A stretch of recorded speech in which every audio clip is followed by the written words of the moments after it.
Hello friends, आप देख रहे हो डिस्कवर डिवाइन इंडिया और मैं हूँ प्रतीक त्रिवेदी। तो आज हम रामायण से जुड़ने जा रहे हैं। तो यहाँ पे हनुमान जी ने नंदी महाराज के कहने पे यहाँ पे तपस्या की थी। तो हनुमान जी ने यहाँ पे तपस्या क्यों की वो तो हमें अंदर जाके ही पता चलेगा।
महाराज है तो चलिए उनसे सुनते हैं कि यहाँ पे क्या कहानी हुई है। ओम नमः शिवाय। इस मंदिर रीवा पुराण में 83 में इसका उल्लेख है कि यहाँ पर हनुमान जी ने आके तपस्या किया हुआ है।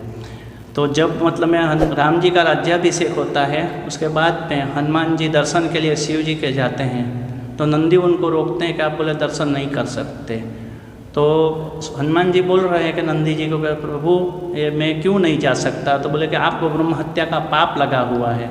तब उन्होंने बोला कि मैंने ऐसा कोई कार्य नहीं किया। तो बोले नहीं, आपको राम जी ने आज्ञा दिया हुआ था कि आप सीता की खोज करके आओ। उस समय आप गए थे और लंका दहन किया था और अक्षय कुमार को मारा था, इसलिए आपको ब्रह्म हत्या का पाप लगा हुआ है। तो फिर नंदी जी को बोला हनुमान जी ने कि प्रभु ये कैसे मेरा निवारण हो सकता है। तब उन्होंने बोला कि आप नर्मदा किनारे रेवा किनारे जाओ और वहाँ तपस्या करो तो आपको ब्रह्म हत्या का पाप दूर होगा और शिव जी का आपको दर्शन होगा। तो इस जगह के आके हनुमान जी ने तपस्या किया।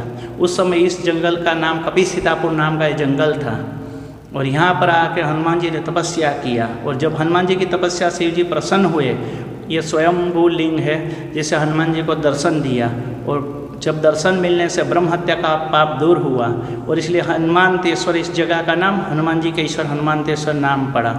और ये जगह पे मतलब में शिव जी का जो मंदिर है उसमें 2 गुंबज है।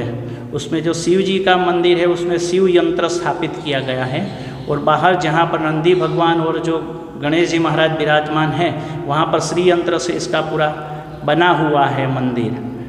यहाँ पे हनुमान जी ध्यान मुद्रा में बैठे हुए हैं, जो कि हनुमान जी के पास में गदार पहाड़ नहीं है। एक सीने पे हाथ है और एक मस्तक पे हाथ है।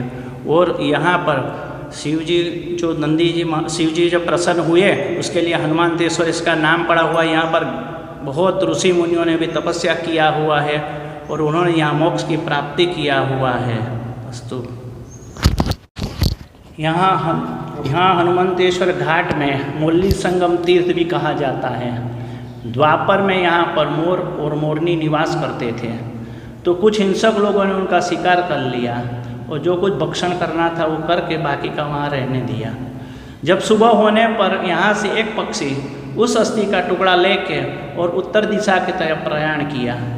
तब सामने से दूसरे पक्षियों ने देखा कि कुछ लेकर आ रहा है, इसलिए उसके ऊपर अटैक किया, तो उसने उस अस्थि का टुकड़े को छोड़ दिया और वो टुकड़ा यहाँ हनुमंतेश्वर जो घाट है उसके जल में गिरने से मोरनी का उद्धार हुआ और कन्या को जब देश के यहाँ राजकन्या के रूप में जन्म लिया। और जब उसने जन्म लिया उसके बाद में अपना पूर्व वृत्तांत बताया कि मैं इस तरह हनुमंतेश्वर के जंगल में रहती थी और इस तरह मेरा शिकार कर देने में आया है और मोर भी अभी वहाँ पर अभी सदगति नहीं मिली हुई है। तो वहाँ से राजा ने ब्राह्मणों को भेजा कि आप लोग जाओ और वहाँ पर जितने भी अस्थि मिले उसका विधि विधान से विसर्जन करो। तो ब्राह्मणों ने आकर जहाँ कुछ बताया गया था उस तरह उसका पूरा अस्थि विसर्जन करने में आया यहाँ, और मोर का भी उद्धार हुआ। इसलिए मोर और मुरली का उद्धार होने से मुरली संगम तीर्थ नाम इसका हुआ है। ये रेवा पुराण में 83वें अध्याय इसका उल्लेख है। इसलिए जितने भी राजद्वारी पुरुष हुए उनके अस्थि विसर्जन यहाँ ही करने में आता है, और जितने महात्मा होते हैं उनको जो जल समाधि देने में आती है वो भी यहाँ हनुमंतेश्वर घाट के सामने ही दी जाती है। दोस्तों ये मंदिर शिव और शक्ति के यंत्र से बनाया हुआ है। जहाँ पे शिवलिंग है वहाँ पे आपको शिव यंत्र बनाया हुआ है वहाँ पे, और जहाँ पे नंदी महाराज है वहाँ पे शक्ति यंत्र से बनाया हुआ है। आप देख सकते हो ये शक्ति यंत्र का यह चिन्ह है। आप